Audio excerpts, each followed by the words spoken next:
Take a close look at this position.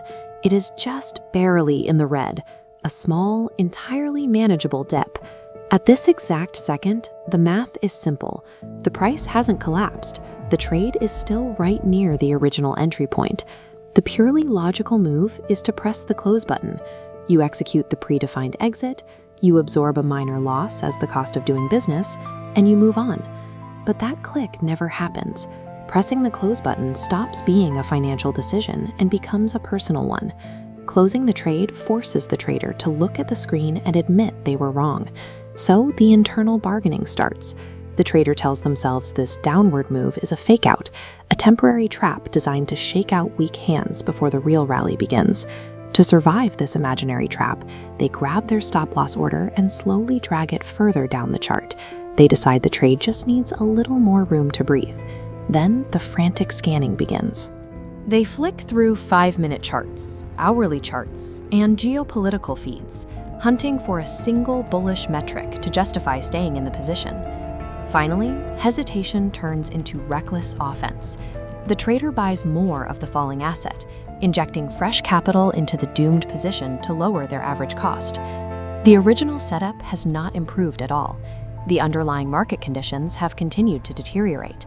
The only thing that has actually increased is the trader's financial exposure. At this stage, the trader is no longer managing financial risk. They are managing their own emotional pain, risking real capital to avoid being wrong. In behavioral finance, this is explained by prospect theory. The theory dictates that humans do not calculate outcomes based on their absolute total wealth. Instead, we experience financial outcomes strictly as gains or losses relative to a specific baseline. This animated chart shows exactly how that baseline works. That flat line is the original entry price. It acts as a psychological anchor, a reference point. Once the price crosses below that line and into the red zone, the brain shifts. The goal is no longer making a profitable forecast. The goal is protecting the past decision.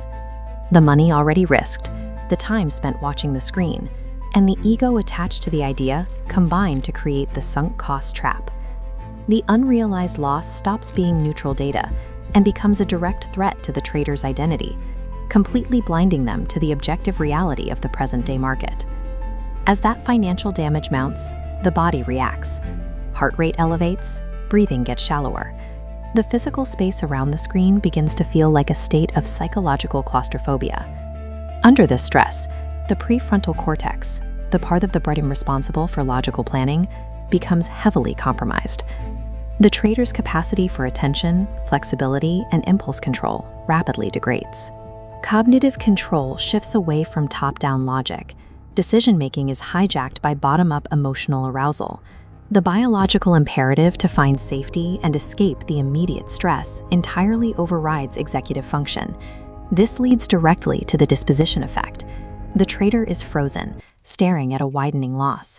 They hold the failing position endlessly, relying entirely on hope, because they are physically paralyzed when it comes to executing the exit. The market's price action isn't what trapped them. They are trapped by their own biological inability to process the sharp, momentary pain of admitting a mistake. The market does not attack you. The market just moves.